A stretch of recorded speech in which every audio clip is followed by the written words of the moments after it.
There is a shift that needs to happen in a company when you move beyond referrals to really figure out your audience language. Stop relying on shorthand, things that make sense to people if they already know what we do. Like saying I help founders scale, or we do strategy and execution. That's very vague to the buyer who's not already familiar with you, right? Cold audiences don't have that context, so your messaging has to do more of that work. Stacy, welcome to the show. Thanks so much for having me, Justin. So what would you say is your claim to fame in the content marketing world? I think my claim to fame is helping businesses get inside their buyers' heads, figuring out why people really buy, and then helping build their messages around that instead of around assumptions. Humans, we're notoriously bad, right, at making assumptions and relying on guesswork. And so part of the research that I do when I do positioning work is that I interview my clients' clients so that we're getting actual insights instead of guessing. And my favorite interview ever was with the CEO.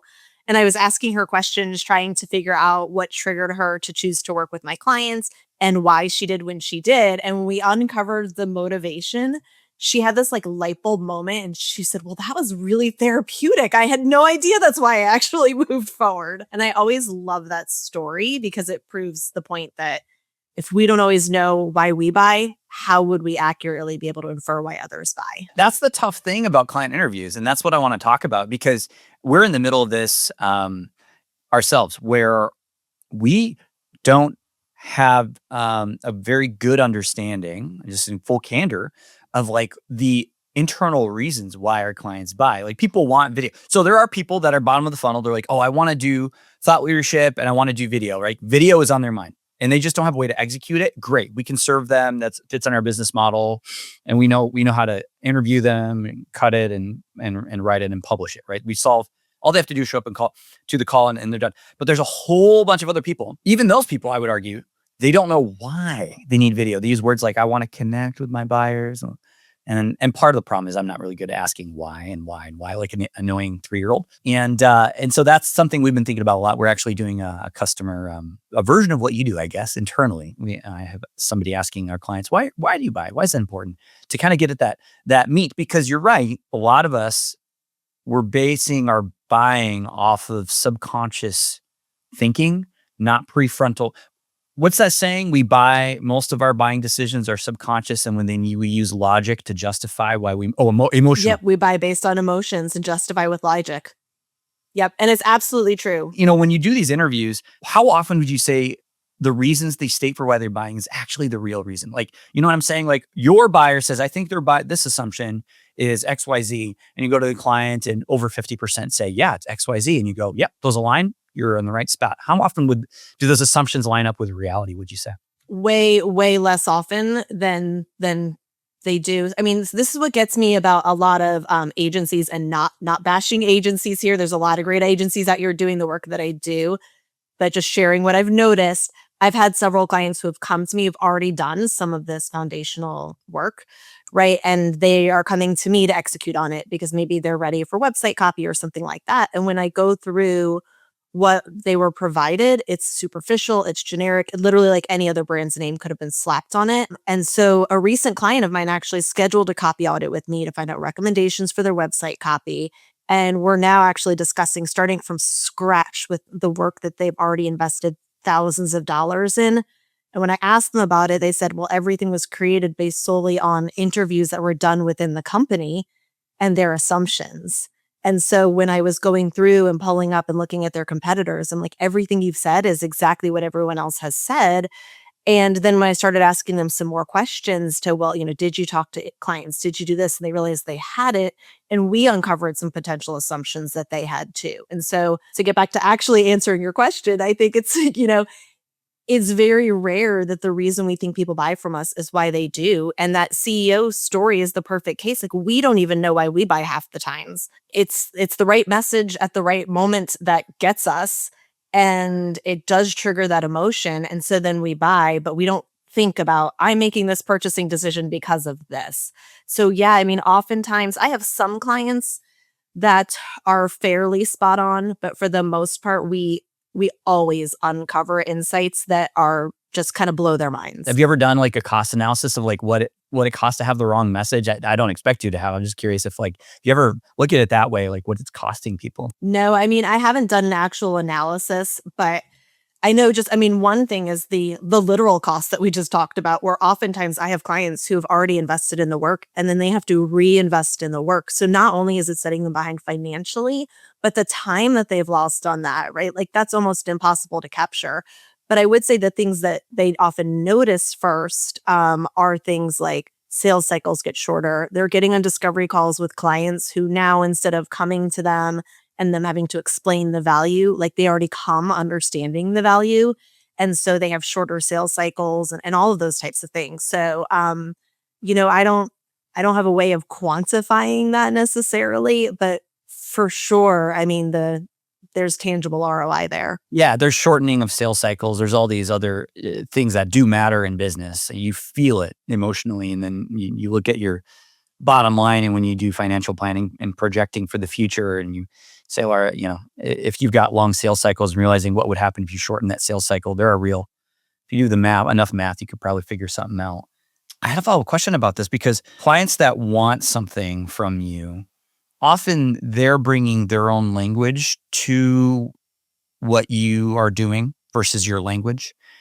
You know, I've been trying to get in my clients' heads about that. That's why we're doing this project I mentioned. Is like I can't use my language anymore. Like it's hard to stop using your own language because you're so used to it. But have you ever seen it where clients, once they do see the language used by your clients, of the clients, not to confuse anybody, but the clients of your clients, when they after they work with you, like, have you ever seen a reaction to that language that they use that's like, "Oh my gosh, that's me, and I had no idea." Yes. Yeah, absolutely. I mean, and that's some of the things that I have like screenshots from some of my clients who are like, DMs from their clients that they were like, oh my gosh, look at what they just sent me. That they, an email or a DM about a LinkedIn post that they were like, it felt like you were in my head. This totally resonated. And so, yeah, and the thing I love too is my clients start listening for that voice of customer language and they start picking up on it and start using it themselves too. And, like you said, it's so hard to not use our insider language. And the longer we do what we do, like it feels like it should be easier to explain, but it's harder to explain because our knowledge has compounded. The way we think about things is so complex and it's like you can't describe it simply if you're relying solely on how you talk about it. And there will be bias. I was thinking, well, okay, if someone's listening, they're like, I can't drop thousands on this. I really want to do it myself. There will always be that crowd. There is a con there, I'd imagine. And I know this because I've tried it myself. There's a con, right, to that approach. You want to tell us about that doing it yourself approach? Yeah, absolutely. I mean, I think there's a few. One thing is generally when you're talking to your clients, they want to please you, right? Like you're talking with these clients that you worked with and you're maybe interviewing or trying to ask them questions. And so they're going to tell you what they think you want to hear. And what's helpful is not always the thing that you want to hear, but like why they actually made those decisions, right? And so when you have somebody else do it, they have come in completely objective, right? And they're able to just listen for the message under the message. And I think sometimes there's this pre-existing relationship also. Well, there is a pre-existing relationship with clients and their clients that they're interviewing. And so instead of reading between those lines, you're making assumptions about what they're actually saying. It's harder sometimes to keep them on track too, right? It's much easier for me to be like, that story is amazing. I'd love to hear about that. Let's get back to that's harder to do. And so I think it's just, and then knowing what questions to ask. I mean, I spend a significant amount of time preparing questions before the client interviews and then knowing when to pivot. I don't ever I'll usually have a list of 20 questions. And sometimes I ask 3 of them and go totally off. And sometimes I ask 7 of them. And sometimes I ask none because it's about knowing what to listen for and when to just keep going on with that line of questioning. It's like a good interview, a journalist interview. You're looking for the lead, looking for the story. And that's what we do with our clients with the short form video production. But in this case, you're looking for something else. Can you give us an idea what goes through your mind what are you looking for when you're listening in these client sessions? There's usually this moment of when you pose a question and they kind of pause, right? And they're like, huh. Or they'll It's really hard to say because it's so case by case. And this is why I think it's hard to do on your own, is because there isn't this easy way to say, if they say this, then do this, right? Like this logic flow chart would be amazing. But it's just sort of when they're starting to get to something that could maybe be emotional and like, okay, tell me a little bit more about that, or what was going on then. And I think it's just one of those things. It's a skill I've honed over time. I mean, definitely I go back and look at some of the interviews I did initially, and it's amazing I got as much data as I did from some of them. I'm definitely much more skilled at doing it now. So it's really just it's paying attention to body language, to nuance and how they say things. You're getting at you're following the emotion. Tell me about that. Why is that emotion so important? We buy based on our emotion. We do justify with logic. So generally when somebody buys, there is a logical reason ahead of time, but in the moment, it is this most pressing thing, the thing that's keeping them up at 2 a.m. The reason why they're distracted at their kid's soccer game instead of paying attention, right? It's the thing that's weighing really, really heavily on their minds. And they don't always connect that thing to your solution. And so when you're able, it's figuring out how to help them connect those dots. So ultimately what we're trying to do in these interviews is recreate their entire buyer's journey. So when I buy something, I don't think about ever like, well, what was the first touch point that I had with that person? And so it's just drilling back. Like you mentioned earlier, you don't keep asking, why? Like I do. You just have to keep asking, well, why? Or so what? Well, what did that matter to you? What did that mean to you? Until you get to kind of that point where there's this insight or epiphany that they have almost. Do you ever come across, or is it important to you to come across the instigating events? You know what I mean? Like the moment they realize they need to do this. It's a tough one for us. A lot of folks reason I ask is I think about that a lot. Like people who've been told to do video for 10 years, there's no instigating event. They've just been told it's like this pressure buildup. And then they meet us and we're like, oh my gosh, finally a way to do this. Like the instigating event is, I guess they met us, but that's not quite a good enough instigating event. Like what makes you look for this? And so I think about instigating events a lot, right? The moment you realize you need to do the thing. Is that important in your work when you're working with clients? Yeah, I mean, I think, and even that question of like, well, why now? So, I mean, that would be a great question you could ask your clients is, okay, for 10 years, we've been told this seems like a good fit. I would just say, well, why now? What difference is this going to make for you now? And why didn't you do it before? And following that line of questioning might actually get you there because there's a trigger event. There's something, because I would bet that those same clients, if they had met you 2 years ago, wouldn't have been in the same place. So it's not just meeting the right person, it's meeting the right person at the right time to solve that problem. And I mean, I think that's the thing we don't realize is sometimes it is 10 years that people will sit with a problem. I mean, we're competing against inaction and just doing the status quo all the time. And so that's why getting at those trigger events is absolutely critical to the work so that like what's the inflection point? What is that point where we know this is the turning point where somebody is finally ready to make a decision and take action. And then speak to that and use that in your content. The classic, you're doing this, this, and this, but it's not working. I know why. Yes. Here's the next step. So is there a moment that you experienced in your own journey as a marketer where you went, oh, I can't base it off, like, that made you go down this road that you're on now, where you started doing interviews for your clients versus what most marketers do, where they just take at face value what their clients tell them about their audiences. Oh, they're blonde, middle-aged women with 3 kids and they have this pain point. Okay, sounds great. We'll build the website around that.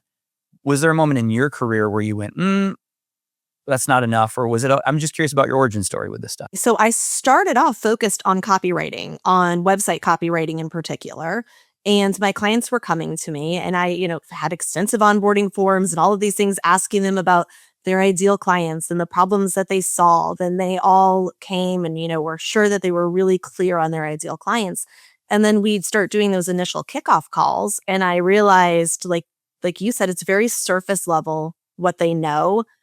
And they really didn't have this deep understanding. And I realized that I can be tactical here and I can write copy for their site and it can sound fantastic, but it's not actually going to do anything because I'm not getting at what their clients need to hear in order to convert and take whatever that next step is. And that's really when I started thinking like there's a missing piece and I need to start doing that missing piece. And so I then started implementing messaging strategy. And then my clients were coming to me with this, yes, we're clear on where we fit in the market. And I was finding out not so much. And so it's this, I love doing this whole positioning to messaging to execution with copy, because you get to take that whole journey with them. And so I think it was this just, I remember very specifically having a discovery call with a client that was an ideal client on paper for me and was willing to just like, hey, send me the invoice and get started. And I said to them, I was like, I cannot in good conscience take your money to write this copy for your website without us doing the strategic piece first. And unfortunately, I guess for them, like I lost that client. I didn't get that deal, but I just couldn't do that work because they needed a different kind of, they needed to invest in the, like you mentioned, foundation first. When you work with clients, do they come to you now knowing that's part of the deal? Sometimes. Sometimes. How do you convince them otherwise? I mentioned a client who I did a copy audit for, and they came to me, someone referred them because they needed to redo their website. And so we started off with an audit, and they sent me their point of view deck that they had spent thousands of dollars on with another agency. And I ended up having a conversation with them that was really hard, and I did not love having with them, to find out, like, talk to me a little bit about how this work was done. And I basically just had to ask them a lot of questions to help them uncover themselves that, oh, wait, maybe this work wasn't done in the right way, because it's a balance. I don't want to go in saying, you just spent all this, you just wasted all your time and all your money to do all of this work, and it's all crap. Which is essentially what I found out. But what I had to do is really delicately handle that situation with them, because I've been in a place before where I've invested my time and money and it was not worthwhile. It doesn't feel good. And so really it was a lot of things like asking them, well, how did you collect these insights? How, did they talk to your customers? Did you launch any surveys? What kind of research happened around your competitors?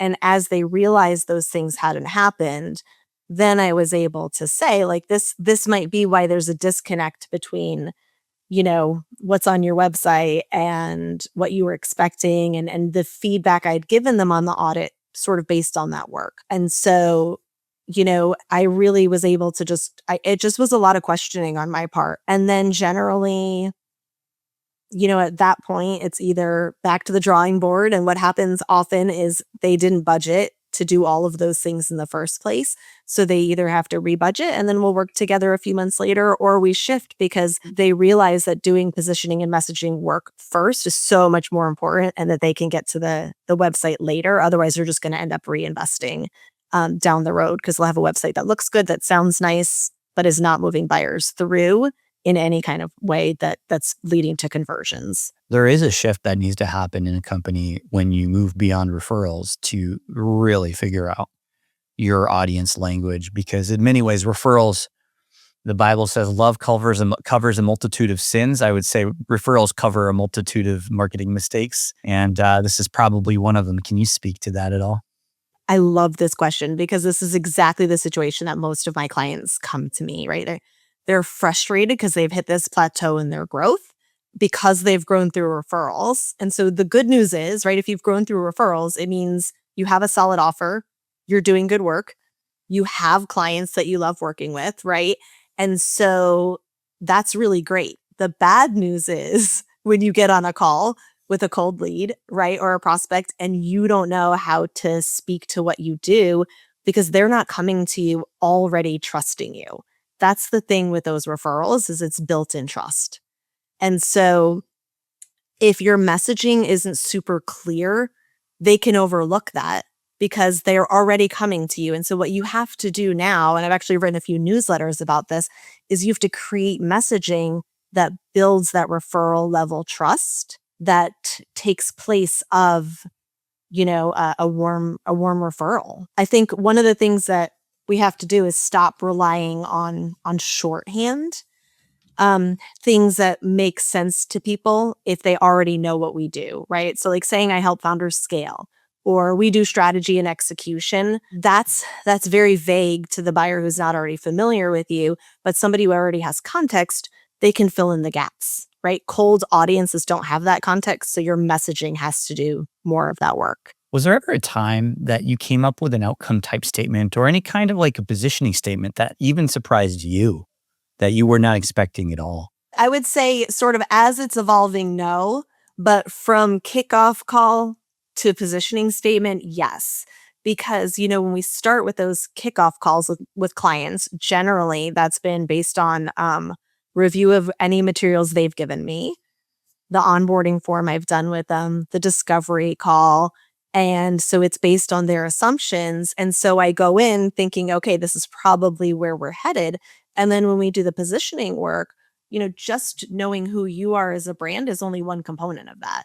There's two, there's two, as I hold up three fingers, there's two other components that are really important to that. One is not only is deeply knowing and understanding your competitors, not because you want to copy them, but because you can't differentiate yourself if you don't know what your competitors are saying or doing. And then the other thing is deeply knowing and understanding your audience, which are the things that we talked about. Why are they buying, right? Why are they actually buying? And helping them understand that you can trust them with their problems. So when you put all three of those things together, that's what develops your positioning. It's not just about the value you bring, it's about that differentiated value. That's what April Dunford calls it. I love that. It's this idea of, what is that thing that truly sets you apart from any other option that they have in the market? And that's the thing that we don't usually know on our own without doing the research. When you guys talk positioning statements, I was kind of vague in my mind. I think outcome statements. Are you talking like outcome statements the customer can understand? Yeah, so there's different statements. I mean, there's positioning narratives that you might have that are internal within the company. And then I would say what people most commonly talk about are your unique selling proposition and your unique value proposition, right? USP, UVP. So unique selling proposition is essentially what do you do, right? And what sets you apart. And then your unique value proposition, or UVP, I like to say, is that why should people care about the USP? Like, why should they care about what you do and what sets you apart? So those are client facing, and they're generally those statements. You often hear them framed as like, I help so-and-so do so-and-so because of so-and-so. But it's that essential idea of really very clearly and concisely communicating to people why they should choose you and what's in it for them. Is there a model, some kind of like that last example? Is that your go-to? I help so-and-so do so-and-so in such and such a way? That is where I start when in brainstorming. I tend to not keep to that language just because I think like anything else, when we, it's kind of like white noise, I guess, sort of, we get immune or sort of like a message blind to it, right? So I try to shift it. And then I also want to make sure we use, voice of customer language, brand voice and tone, because it's not just about making sure you're saying what your clients are saying, but you're saying it in the way that's consistent with how you talk as a brand. So yeah, it really just varies and depends, but that's often where I start just as I'm brainstorming to help me get through. And then I don't have a specific template that I rely on or fall back on. Do you ever come across a situation where you end up finding out there are multiple reasons people buy and you cannot put them all together in one statement? Yes. So in that case, what you would want to do is, so when you're thinking about messaging, you want to think about there's this overarching hierarchy, right? What are the things that everybody needs to hear? What is this key consistent message? But then you're also going to have within that other messages based on your audience, based on your offer. So I recently, I did positioning and messaging work for a tech startup. And we needed to make sure that their messaging spoke to investors, not just their ideal clients too. So we actually have 5 different client profiles to work through because they needed to speak to engineers, they needed to speak to CTOs, they needed to speak to investors. And so the statement that was going to speak to one person was not going to be the same thing that spoke to another. And that's why I think the execution piece is really important too, is because a copywriter knows how to take that messaging and understand which audience they're applying it to. So you need both. Kind of the overarching, this is something that should appeal to all of those people, that helps you find the through line.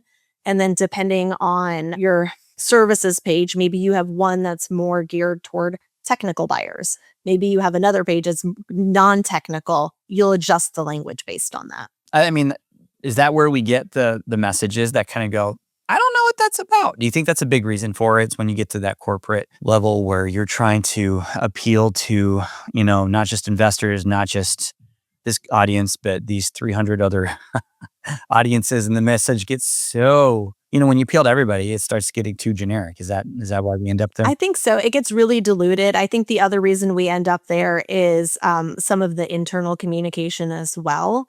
So I often find when I work with larger companies, right, like marketing will be over here and sales will be working over here, and they don't ever actually connect or talk with each other. I did positioning work for a company that refused to allow me to talk to anybody on the sales team. I did not know this when we first signed the contract because we had talked about these calls. And I was like, well, sales is closest to the customer. I have to have some conversations with them. They're going to uncover some things. They were not having it. And we did. We ended up with really diluted messaging by the end that I wasn't proud to hand over. And some of that too was because not all the relevant stakeholders were fully involved in the process. And so we end up with marketing is saying one thing, sales is saying another, the CEO is saying another. I mean, this happens even with small businesses where there's maybe just co founders. If we don't have those guidelines and guardrails in place, our messaging is all over the place. And then we end up where people are confused and that just creates mistrust. Yeah, it starts as early as the first time you hire your first salesperson. I was talking with we do free video sessions for folks and was interviewing somebody for one of those. She was in sales, and I pointed out to her like, wow, this sounds like the first silos when a founder hires their first salesperson, but that they don't give them all the information they need to be successful, and they just kind of let, and it creates. I was like, that's where silos come from. It's when you hire people and you don't give them the full context. Even when you outsource, because I have clients that I've done messaging work for, and then they'll, do something else. And I'll say, oh, well, did you give your guidelines to that person? And they're like, oh, I didn't think to do that. Or they didn't ask for them. And so they're trying to do the right thing by outsourcing the work. But because they didn't know, and now I do say, like, here's when you need to hand off these guidelines, and here's all the people who need to see it. But like, if you're going to hire a PR firm, they absolutely need to see all of that underlying work that you did. Same as even if you're just hiring someone to write a landing page for you. Well, I love this conversation, Stacy. I mean, I tell people all the time it's like getting free consulting when I do this podcast. So, thank you for the insight. Helpful for me to put some things in the right places in my mind about customer research, voice of customer, as you call it. Where can we learn more about you? Yeah, absolutely. So I am on LinkedIn most days. So you can definitely find me there. I post about all things positioning, messaging, copywriting pretty much daily. And then I also have a newsletter, and I think I provided the link. And if I didn't, I'll give it to you. I have a lead magnet that has 6 ways you can find that voice of customer research and how to utilize it. So I will share that. And then you'll also be on my email list if you sign up for that. I send out weekly newsletters that are kind of nuanced deep dives into all of the topics I like to geek out on, essentially. All right. Well, thank you again for being here, Stacy. Thank you for having me.